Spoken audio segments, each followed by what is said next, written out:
हाँ, hello students. आज हम इस वीडियो में पीएलसी ऑसिलेशन का डिस्कशन करेंगे।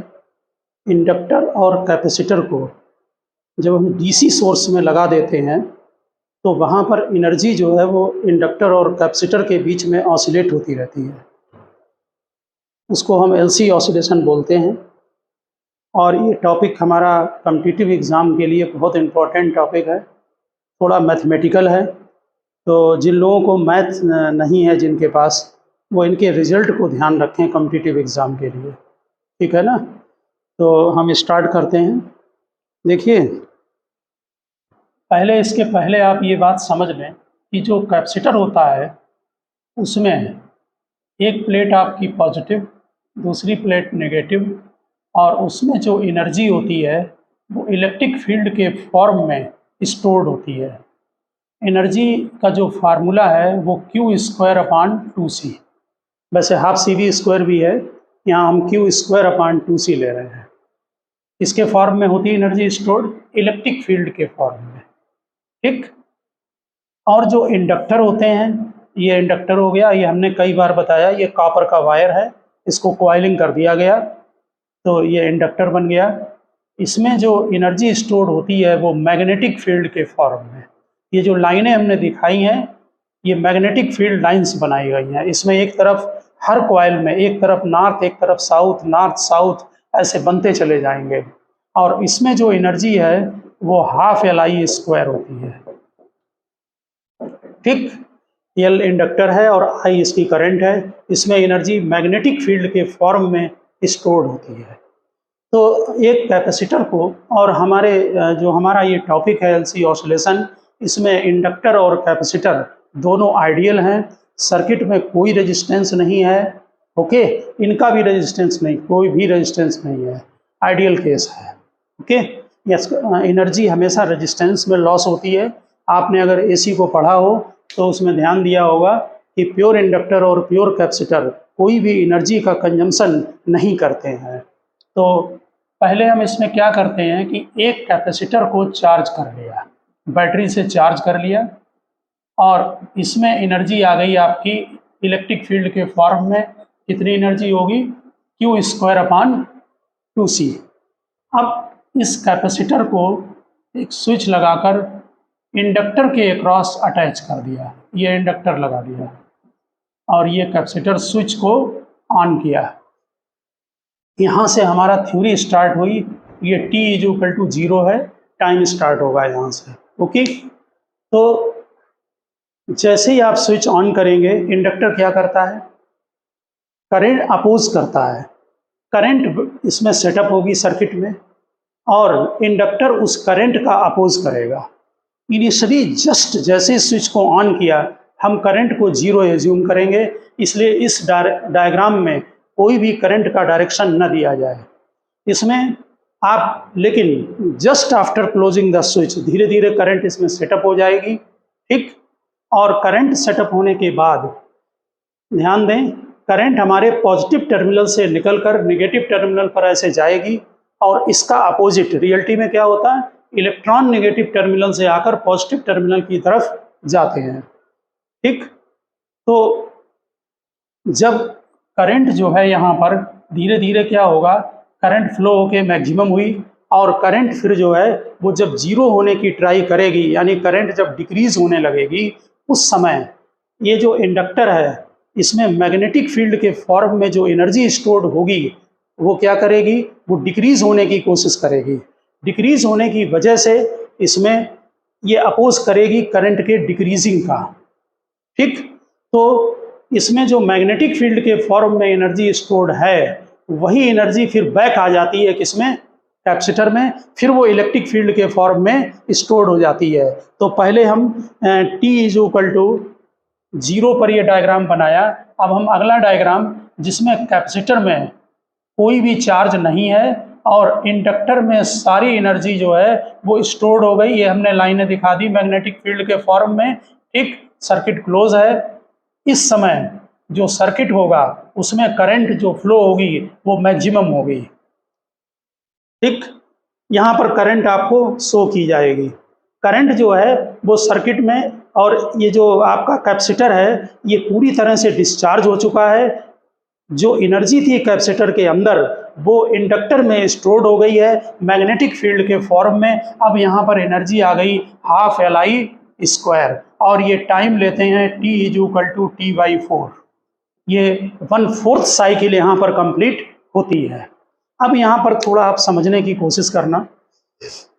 जिस एक्चुअली में हमने बताया कि निगेटिव टर्मिनल से इलेक्ट्रॉन निकलकर वो इधर जाते हैं पॉजिटिव की तरफ, ठीक। यहाँ पर जब सारे इलेक्ट्रॉन यहाँ पर पहुँच गए तो करंट डिक्रीज होने की ट्राई करेगी, तो मैग्नेटिक फील्ड जो इसमें बना हुआ है ये डिक्रीज होगा। क्या होगा? जब मैग्नेटिक फील्ड डिक्रीज होगा तो यहाँ डिक्रीजिंग का अपोज होगा। उससे ये क्या करता है कि जो इलेक्ट्रॉन यहाँ पर होते हैं उनको फोर्सली खींचकर वो यहाँ पहुँचा देता है, यानी करंट को डिक्रीज नहीं होने देता है, ठीक। एक और मेथड है इसको समझने का। जिन लोगों ने इंड्यूस्ड इलेक्ट्रिक फील्ड पढ़ा है EMI के चैप्टर में, इलेक्ट्रोमैग्नेटिक इंडक्शन में, वो इसको समझ पाएंगे। आपको मालूम होगा कि जब मैग्नेटिक फील्ड का वेरिएशन होता है तो वहाँ पर इलेक्ट्रिक फील्ड इंड्यूस होता है। ये इलेक्ट्रोस्टैटिक फील्ड नहीं है, इंड्यूस्ड इलेक्ट्रिक फील्ड है। इलेक्ट्रिक फील्ड क्या करता है? वो जो इलेक्ट्रॉन रिवॉल्व कर रहे हैं उनमें फोर्स क्रिएट करेगा, और वो इलेक्ट्रॉन को फोर्स लगाकर उसे फोर्सली इधर से इलेक्ट्रॉनों को खींचकर यहाँ पहुँचा देगा।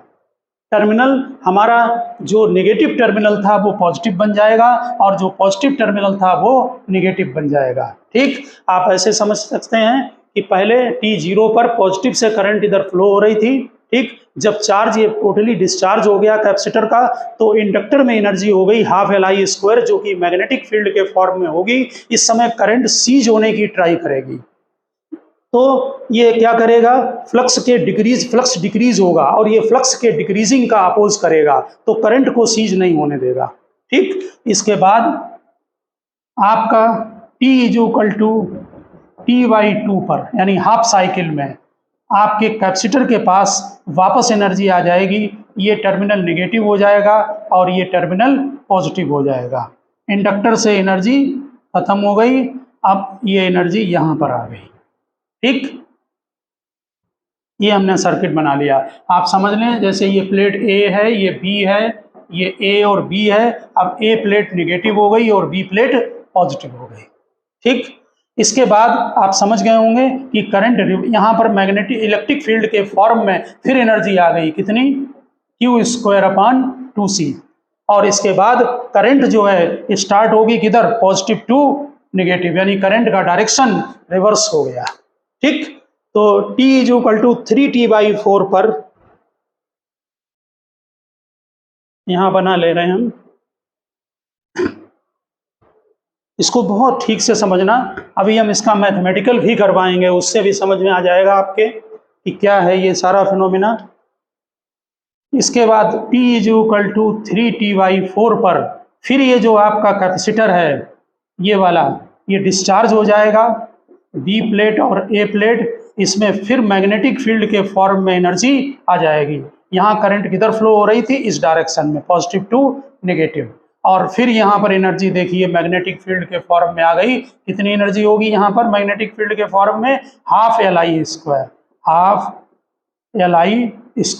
ये डायग्राम है, सेकंड ये, थर्ड ये, और इसके बाद फिर साइकिल कंप्लीट होगी। आप समझ गए होंगे कि यहाँ मैग्नेटिक फील्ड के फॉर्म में जो एनर्जी स्टोर्ड हुई है, इसका मतलब है कि अभी करंट किधर फ्लो यहाँ पर हो रही थी? B प्लेट से A प्लेट की तरफ। इलेक्ट्रॉन किधर हो रहे हैं? A to B। तो फोर्सली इलेक्ट्रॉनों को ये A से खींचकर फिर ये B पर पहुंचा देगा, यानी कि हमारा B प्लेट नेगेटिव हो जाएगी और A प्लेट पॉजिटिव हो जाएगी। यहाँ पर साइकिल कंप्लीट हो जाएगी। T0 और T = T एक ही बात है। समझ में आ गया होगा थोड़ा। अब आप इसको थोड़ा सा हम लिखाएंगे, उसको लिखने की आप कोशिश करें। लिखे, in the beginning capacitor fully charged by Q²/2C, energy in the form of electric field. When circuit close, capacitor begins to discharge through inductor. Current flows in anti-clockwise. हमने ये करंट का डायरेक्शन यहाँ पर इधर को लिया है, ये एंटी क्लॉकवाइज ये करंट फ्लो हो गई। बस इसको स्विच ऑन करने के तुरंत ये अपोज होगा, यहाँ करंट जीरो है लेकिन इसके तुरंत बाद करंट फ्लो होने लगेगी, ठीक है ना। तो क्या लिखा, current flows in anticlockwise and rise to its maximum value, energy stored in the inductor is half LI square and capacitor fully discharged. यहाँ एनर्जी स्टोर्ड हो गई, इसमें हाफ LI स्क्वायर और कैपेसिटर फुली डिस्चार्ज्ड हो गया। Energy stored in the form of magnetic field, inductor में energy जो stored हुई वो मैग्नेटिक फील्ड के फॉर्म में स्टोर्ड हो गई। When capacitor is completely discharge, when capacitor is completely discharged the current ceases to flow for a moment. जब capacitor पूरी तरह से डिस्चार्ज हो गया तो करंट सीज करने की ट्राई करेगी for a moment. The magnetic flux linked with the inductor start decreasing, इससे यहाँ पर मैग्नेटिक फ्लक्स डिक्रीज होने की ट्राई करेगा। Magnetic flux linked with the inductor start decreasing, this produces induced EMF across the inductor which oppose the potential difference across the plate of capacitor. इससे यहाँ पर जब ये डिक्रीज होगा तो यहाँ पर EMF इंड्यूस होगा और वो EMF जो इसमें इंड्यूस होगा वो फोर्सली प्लेट को, इधर वाली प्लेट को नेगेटिव बना देगा A को, और B प्लेट को पॉजिटिव बना देगा। दिस प्रोड्यूसेस, लिखाया हमने, this produces induced EMF across the inductor which is opposite to the potential difference across the plate of capacitor. This charges the capacitor in opposite sense at t is equal to t/2, ये t/2 आ गया third diagram. Capacitor fully charged and begins to discharge in opposite direction. Energy stored in the inductor again half LI square at t is equal to 3t/4, फिर से यहां पर stored हो गई fourth diagram में।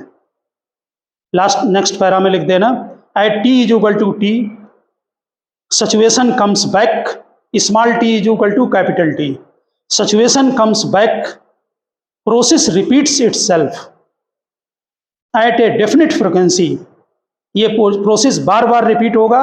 And oscillations are produced due to continuous conversion of energy, and oscillations are produced due to continuous conversion of energy between inductor and capacitor। बार बार यहाँ पर क्या होगा, एनर्जी कैपेसिटर और इंडक्टर के बीच में ऑसिलेट होती रहेगी। ये आइडियल केस है, आपको मालूम है कोई भी आइडियल केस प्रैक्टिकल नहीं होता है, सर्किट में थोड़ा बहुत रेजिस्टेंस जरूर होगा। आइडियल केस में जो रेजिस्टेंस है उसको हमने यहाँ पर जीरो लिया है। नेक्स्ट पैरा में लिखें, if the circuit is ideal, if the circuit is ideal, bracket में लिखा है रेजिस्टेंस जीरो। और एक बात ध्यान रखना कि कोई रेडिएशन लॉस नहीं होगा, यानी ऐसा नहीं है कि यहाँ से रेडिएशन इमिट होंगे, कि रेडिएशन बनते हैं यहाँ पर, उनका भी लॉस नहीं होगा। क्या लिखा, सर्किट इज आइडियल यानी resistance is equal to zero and no radiation loss, amplitude of energy constant, energy का एम्पलीट्यूड सेम बना रहेगा। And oscillations are called undamped oscillation, कोई डैम्पिंग नहीं होगी, जो इस समय ऑसिलेशन होंगे वो अनडैम्प्ड ऑसिलेशन कहलाते हैं। और उनका ये डायग्राम बनेगा, एनर्जी आपकी जो है वो इंडक्टर और कैपेसिटर दोनों तरफ एम्पलीट्यूड बराबर बनाना, एनर्जी वर्सेस टी, ये जो एनर्जी है आपकी यही आपकी Q²/2C होगी और यही हाफ LI स्क्वायर के इक्वल होगी, बस ऑसिलेट होती रहेगी। ठीक, ये आपका अनडैम्प्ड ऑसिलेशन बना। इस केस में रेजिस्टेंस सर्किट में जीरो होगा।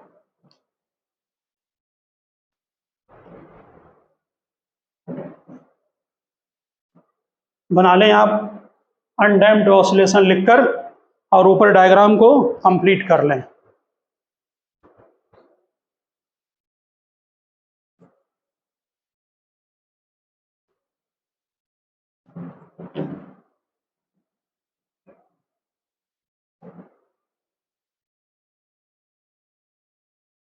तो जो अगर रेजिस्टेंस अगर जीरो नहीं है तो थोड़ा बहुत जो है अगर रेजिस्टेंस होगा उसका भी हम आगे आपको डिटेल में भी कराएंगे। इफ़ यहाँ पर नीचे नोट करें, if resistance is equal to not zero, if R is equal to not zero, then oscillation will be damped and energy decreases. कहाँ जाएगी एनर्जी? हीट के टर्म्स में लॉस हो जाएगा, यानी ऐसे करके धीरे धीरे एनर्जी डिक्रीज हो जाएगी, ये ऑसिलेशन डिक्रीज हो जाएंगे।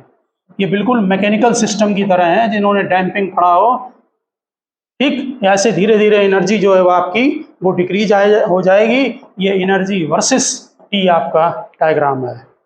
तो नीचे वाला डैम्प्ड ऑसिलेशन है और ऊपर जो हमने डायग्राम बनाया है वो अनडैम्प्ड ऑसिलेशन है। ठीक, अब हम इसका मैथमेटिकल वो देखेंगे। तो कैपेसिटर को बना लें फिर से, इसमें पॉजिटिव और नेगेटिव, और ये इंडक्टर लगा दिया, ये करंट फ्लो हो रही है इसमें किसी एट एनी टाइम। ठीक, वोल्टेज आपको मालूम है Q = CV होता है। इसमें किरचॉफ लॉ लगा देंगे। लिखिए, according to Kirchhoff law, voltage across capacitor plus voltage across inductor = 0। ठीक, V = Q/C। इंडक्टर के अक्रॉस जो वोल्टेज होगा वो VL आपको मालूम है -L di/dt होता है। यहाँ पर डाल दें -L di/dt, और I जो है यहाँ पर चार्ज डिक्रीज होगा, इसलिए I = -dq/dt। वो यहाँ पर पुटअप करें तो Q/C प्लस L पॉजिटिव हो जाएगा, और ये डबल डेरिवेटिव हो गया = 0। यहाँ पर वैल्यू पुटअप कर दें, I की जगह -dq/dt पुटअप कर दें। ओवरऑल वोल्टेज जो है सर्किट में सप्लाई लाइन नहीं है, ओवरऑल वोल्टेज सर्किट का 0 होगा। थोड़ा मैथमेटिकल जो है उसमें हायर मैथ का यूज होता है, वो हम आपको समझाने की कोशिश करते हैं।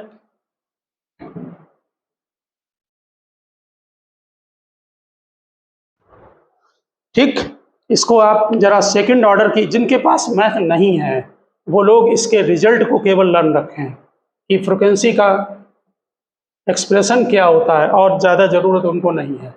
1/LC Q = 0। देखिए, ये सेकंड ऑर्डर की डिफरेंशियल इक्वेशन है। जिन्होंने डिफरेंशियल इक्वेशन पढ़ा है उनको ये बात समझ में आ रही होगी। यहाँ पर ω² पुटअप कर दें 1/LC की जगह, ये वैल्यू इसी के इक्वल सेट होकर आती है, d2Q प्लस ω² Q = 0। ये बनी हमारी सही डिफरेंशियल इक्वेशन। और ओमेगा ध्यान रखना, ω² = 1/LC है। अब नीचे यहाँ पर नोट करें, दो मेथड हैं इसको सॉल्व करने का। एक तो हम सीधे सिंपल हार्मोनिक मोशन से कंपेयर कर लेते हैं। ठीक, देखिए, this equation has same form, this equation has same form as in SHM, simple harmonic motion. This equation has same form as in SHM. Its solution is given by Q = Q0 maximum charge है, Q instantaneous value है। ठीक, sign ω/t + φ। लिखिए, अभी हम बता रहे हैं, its solution is given by Q = Q0 sine ω/t + φ। देखिए, जो सिंपल हार्मोनिक मोशन था, अभी धीरे धीरे आपको बात समझ में आएगी टोटल लेक्चर में लास्ट तक। उसमें इन SHM हम नोट करा दे रहे हैं, यहाँ पर d2x/dt2 x डिस्प्लेसमेंट है, प्लस ω² x = 0। यहाँ पर डिस्प्लेसमेंट है, वहाँ चार्ज है। वहाँ इसका हम सलूशन जो निकालते हैं वो सलूशन आपका आता है x = x0, यहाँ एम्पलीट्यूड होता है maximum value, a sign ω/t + φ। ये SHM में बनती है। इसी से कंपेयर करके इसको यहाँ पर डायरेक्ट लिखा गया है। ठीक, अब ध्यान दें, एट t = 0 इसमें φ की वैल्यू निकालनी पड़ेगी। तो t = 0 पर चार्ज आपका कितना है, इसमें ये हमने मैक्सिमम चार्ज होगा Q नॉट, ठीक, Q at any instant charge है, हमने यहाँ Q नॉट इनिशियल चार्ज ले लिया है, ओके। वहाँ हमने डायरेक्ट लिख दिया था Q स्क्वायर अपॉन 2C, वो Q यहाँ पर मैक्सिमम चार्ज है वहाँ पर। तो मैक्सिमम Q यहाँ पर इंस्टेंटेनियस है और Q नॉट मैक्सिमम है। तो जब टाइम आपने स्टार्ट किया है at t is equal to 0, तो चार्ज Q नॉट के इक्वल है। इसका मीनिंग हुआ यहाँ Q की जगह Q नॉट की वैल्यू पुटअप करें, साइन फाई, t की जगह 0 डाला तो sine phi is equal to 1, यानी कि फाई इज इक्वल टू π/2 आया, फाई 90 आ गया। इससे आपका फाई की वैल्यू निकालने के काम आता है, इनिशियल कंडीशन है, यहाँ फाई π/2 डाल दीजिए, ठीक। तो क्या बना चार्ज की equation, Q is equal to Q naught sine omega t plus π/2, तो Q is equal to Q not cos omega t, ये कॉस की इक्वेशन बन गई आपकी। ये कैपेसिटर के अक्रॉस चार्ज दिया जाएगा इस इक्वेशन से, जो कि कॉस थीटा को फॉलो करेगा, क्योंकि इनिशियली चार्ज मैक्सिमम है, समझ गए। Q इंस्टेंटेनियस है और Q नॉट यहाँ पर जो वैल्यू है वो चार्ज की पीक वैल्यू है, यानी कि एम्पलीट्यूड है। तो हम अपनी ये इक्वेशन अभी लिख ही रहने दे रहे हैं। एक मेथड आप ये समझ गए होंगे निकालने का। ये इक्वेशन आ गई आपकी Q is equal to Q not cos omega t, ये कॉस को फॉलो करेगा, कॉस थीटा की इक्वेशन को कर्व जो बनेगा वही कर्व जो है वो यहाँ पर इसका भी बनेगा। एक और बात समझ लें, जिन लोगों ने डिफरेंशियल इक्वेशन पढ़ा हो वो यहाँ समझने की कोशिश करें। ये सेकंड ऑर्डर की डिफरेंशियल इक्वेशन है, लिखिए, this is the linear differential equation of second order, this is the linear differential equation of second order. The general solution of this equation is given by, the general solution of this equation is given by Q is equal to, इसका जिन लोगों ने differential equation की study कर ली है वो इसको समझ पाएंगे बात को। The general equation of this equation is given by, इसका जो सॉल्यूशन दिया जाता है वहां पर वो Q is equal to A cos omega t plus B sine omega t. इसका वहां भी हम जब डिफरेंशियल इक्वेशन पढ़ते हैं तो डायरेक्ट इसका सॉल्यूशन ये उठाते हैं। वहां पर A B कांस्टेंट है, इनकी वैल्यू कंडीशन दी होती हैं उनसे निकाली जाती है। यहाँ कंडीशन क्या है, पहली कंडीशन T0 पर, ठीक, चार्ज जो है आपका वो कितना है कैपेसिटर पर, Q नॉट है। T0 पर charge, first condition charge Q not है, तो डाल दें T0 यहाँ डालेंगे तो साइन 0 0 हो जाएगा, ये टर्म चला गया। यहाँ T0 डालेंगे तो 1 हो जाएगा, तो A इज इक्वल टू आ गया Q नॉट। देखिए A की वैल्यू निकल आई, यहाँ Q नॉट लिखेंगे, A की वैल्यू आ गई। दूसरी कंडीशन जो B की निकालने के लिए इसको डिफरेंशिएट करेंगे, I is equal to dq by dt, कर दो डिफरेंशिएट। A कॉस थीटा का minus sine A omega sine omega t plus B omega और साइन का कॉस ओमेगा टी। देखिए ये करंट की इक्वेशन बना दी, इसको डिफरेंशिएट कर दिया तो करंट की इक्वेशन आ गई। अब इसमें कंडीशन क्या होगी, T0 पर करंट 0 है सर्किट में, क्योंकि इंडक्टर अपोज करता है। At t is equal to 0, I is equal to 0, डालिए यहाँ 0, T0, तो ये टर्म 0 हो जाएगा क्योंकि यहाँ साइन है, cos 0 वहाँ 1 हो जाएगा, तो 0 is equal to P omega P is equal to 0, तो B की वैल्यू 0 आ गई। अब जो आपने A और B की वैल्यू निकाली है वो यहाँ सोल्यूशन में डाल दीजिए, तो B तो 0 हो गया, A की जगह क्या लिखेंगे Q नॉट, तो हमारा ये जनरल सोल्यूशन बन गया Q is equal to Q not cos omega t. देखिए दो मेथड हैं सॉल्व करने के, दोनों ही मेथड थोड़ा हायर मैथ से रिलेटेड है।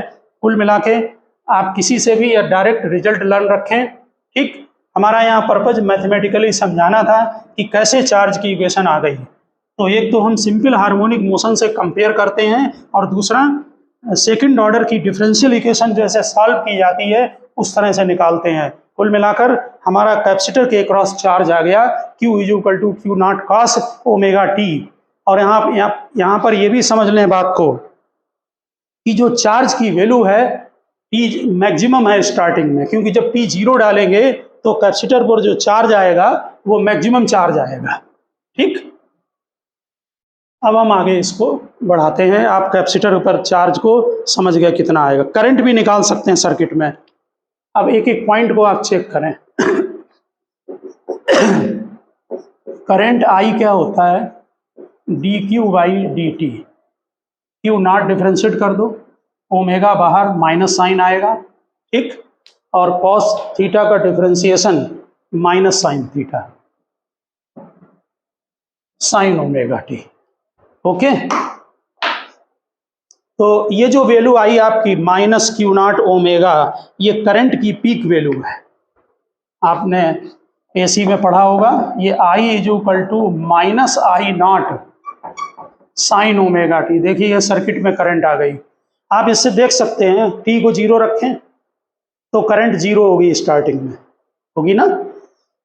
और कोई भी T/2 T/4 सब पे करंट आपकी निकल आएगी। हम ग्राफ भी बना दे रहे हैं चार्ज के और करंट का। देखिए चार्ज का ग्राफ तो कॉस का है, ये देखिए कॉस का ग्राफ बन गया।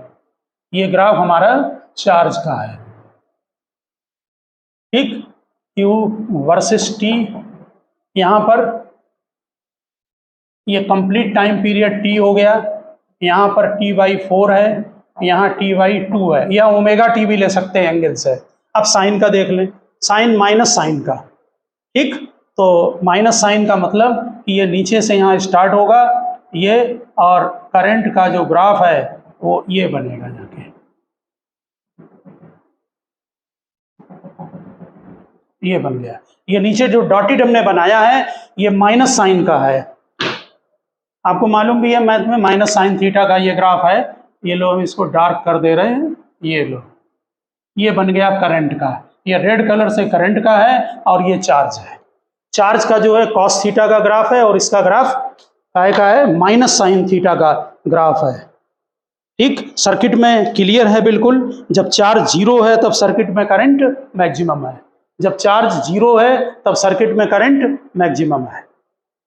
ठीक, और जब करंट 0 तो सर्किट में चार्ज 0 है कैपेसिटर के अक्रॉस। ठीक, अब यहाँ पर आपने ध्यान दिया होगा कि हमने ओमेगा निकाला था, ओमेगा स्क्वायर की वैल्यू पुटअप की थी, तो फ्रीक्वेंसी इससे निकल आएगी। ठीक, लिखिए frequency of oscillation, frequency of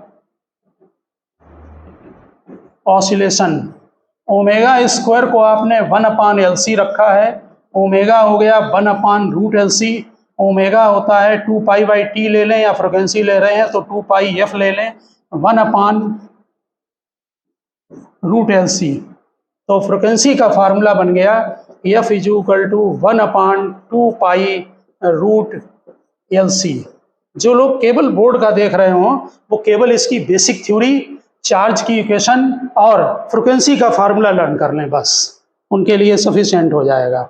ठीक है, अब ये सर्किट में रेजिस्टेंस इंक्लूडिंग नहीं है यहाँ पर बिल्कुल भी, वो भी हम बताएंगे डैम्प्ड ऑसिलेशन में क्या होता है। ठीक, तो इसको हम हटाते हैं, आप फ्रीक्वेंसी लिख लें। इसके बाद आप फ्रीक्वेंसी लिखने के बाद आप हेडिंग डालें वहाँ पर एनर्जी ऑफ ऑसिलेशन। वैसे एनर्जी यहाँ ऑसिलेट होती रहती है, इंडक्टर और कैपेसिटर के बीच में एनर्जी कंजर्व रहती है, क्योंकि यहाँ पर कोई रेजिस्टेंस नहीं है, इसलिए एनर्जी का यहाँ पर कोई लॉस नहीं होगा।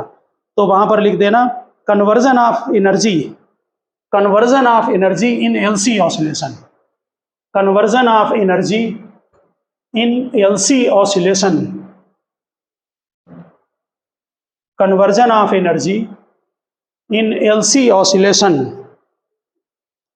तो जरा बताएं एनर्जी किसने थी, पहले लिखें first point, energy across capacitor. क्या था फार्मूला, Q²/2C। इसमें Q की वैल्यू पुटअप कर दें, Q इक्वल टू है Q0 cos ωt। तो यहाँ पर हो जाएगा Q0²/2C cos ²ωt। ठीक, हमने Q की वैल्यू पुटअप कर दी, ये बन गई आपकी energy Q equal to Q0²। इसकी यहाँ पर ध्यान रखना, ये cos2θ है ना, इसकी फ्रिक्वेंसी डबल हो जाएगी, इसको cos2θ में कन्वर्ट कर देते हैं, जैसे cos2θ के फार्मूले से। दूसरा एनर्जी अक्रॉस इंडक्टर कितनी है, हाफ LI²।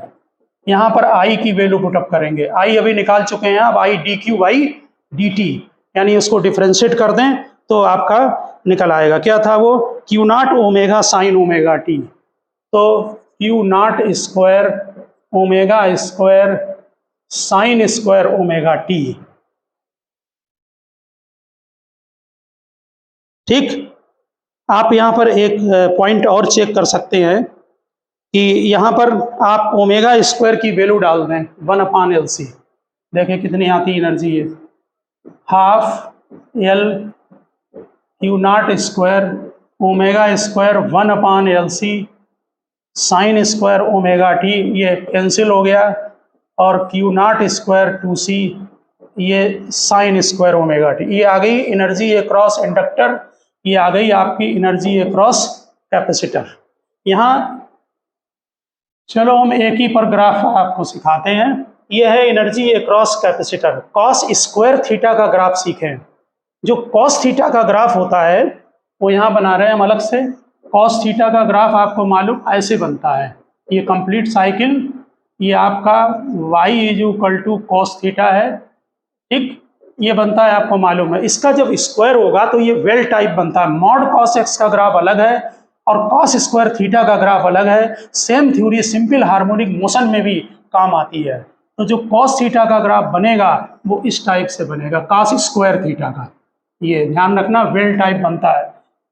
ठीक, मॉड कॉस थीटा का ग्राफ अलग है, ध्यान दें, ये y = कॉस थीटा का है, और जो कॉस थीटा का मॉड लगा दें तब ये ग्राफ अलग से बनेगा, तब ऐसे बनता है।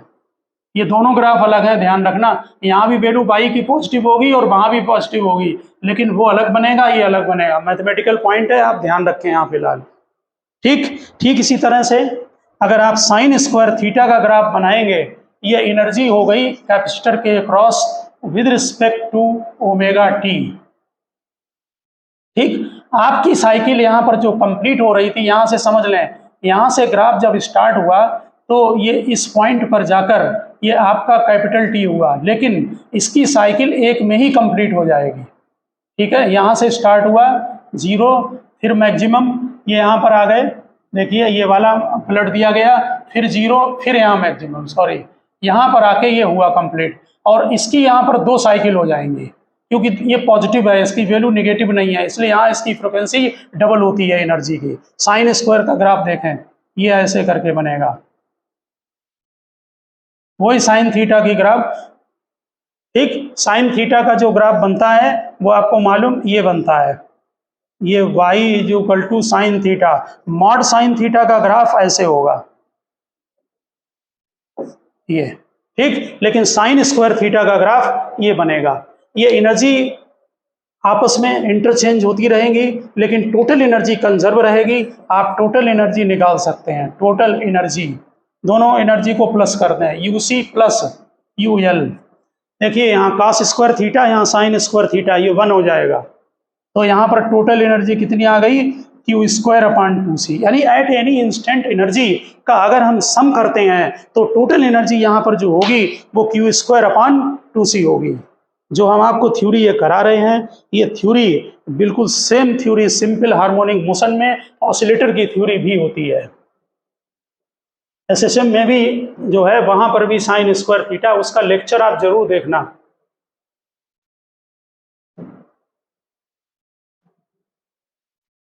ये दोनों ग्राफ अगर एक पर बना दें तो भी आप एनर्जी कांस्टेंट आ जाएगी अगर उनको सम करते चले जाएं।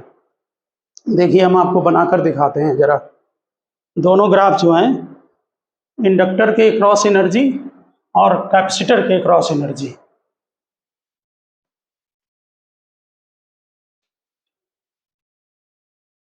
देखिए थोड़ा बड़ा ग्राफ हम बना रहे हैं, इसको समझने की और अलग कलर से लेंगे जिससे आप क्लियर समझ जाएं। देखिए कैपेसिटर के अक्रॉस जो एनर्जी है वो ये ग्राफ हम बना रहे हैं ब्लैक से, ये बनाई हमने एनर्जी कैपेसिटर के अक्रॉस, ये है UC इंडक्टर के अक्रॉस एनर्जी। चेक करें, ये बनेगी ऐसे, ये रेड कलर से बना रखी है हमने।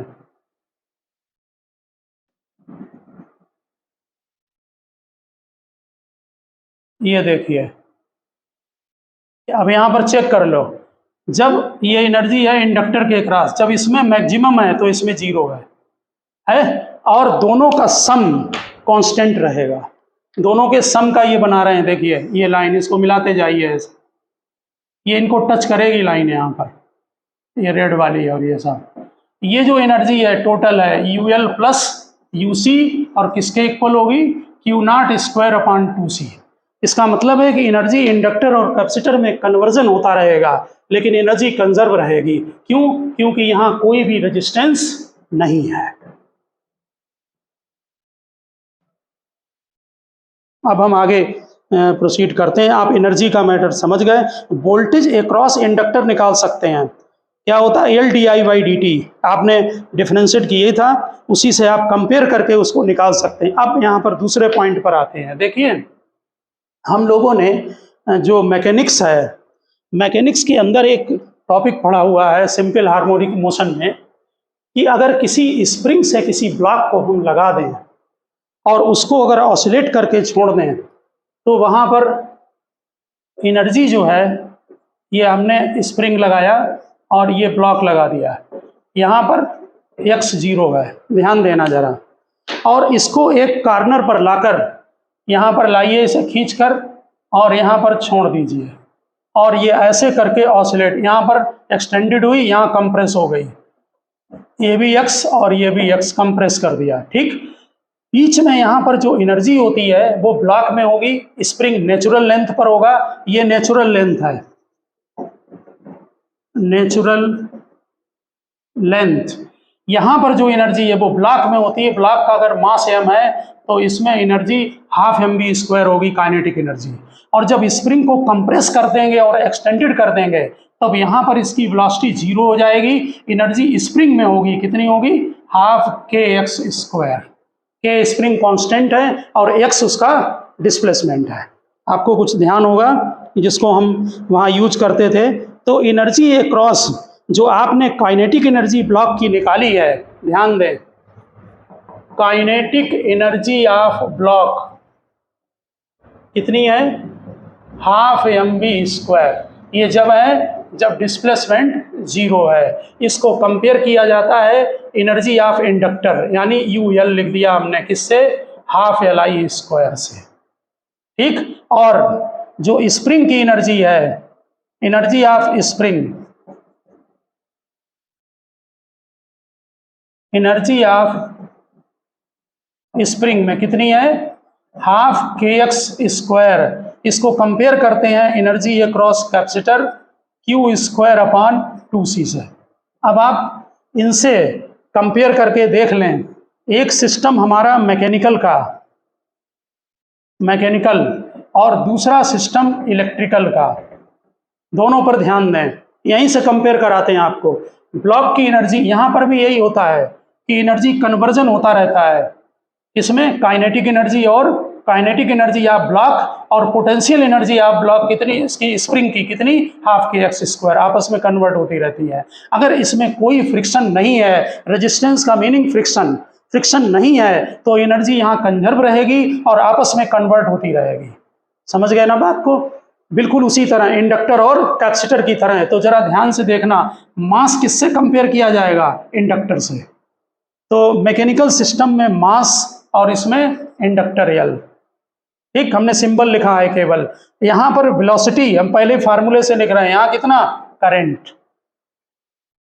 ठीक, यहाँ पर चेक करें, x को चार्ज से, डिस्प्लेसमेंट x, यहाँ पर वो भी लिख दे रहे हैं, वेलोसिटी क्या होगा, dx बाई dt, करंट क्या होगा, dq बाई dt। समझ गए होंगे आप। यहाँ पर डिस्प्लेसमेंट x और यहाँ पर चार्ज, ये डिस्प्लेसमेंट x है, डिस्प्लेसमेंट, और ये क्या है, वेलोसिटी। ठीक, यहाँ पर ये डिस्प्लेसमेंट x को चार्ज से कंपेयर करेंगे और स्प्रिंग कांस्टेंट k 1/c से। स्प्रिंग कांस्टेंट होता है k 1/c से।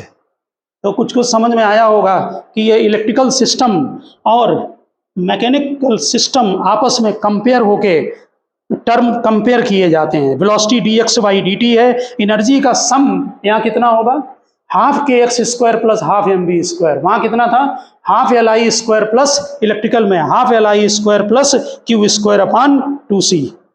तो इलेक्ट्रिकल सिस्टम और मैकेनिकल सिस्टम दोनों को कंपेयर करके हम इस तरह से इनका कंपैरिजन, एक्सीलरेशन क्या होगा, यहाँ एक्सीलरेशन होगा dv बाई dt, अब आप निकाल ले जाएंगे, और उसके कंपेयर में यहाँ क्या होगा di बाई dt। और फोर्स जो है यहाँ पर वोल्टेज होता है, इसमें जो फोर्स है वो जरूर नोट कर लेना, फोर्स वोल्टेज।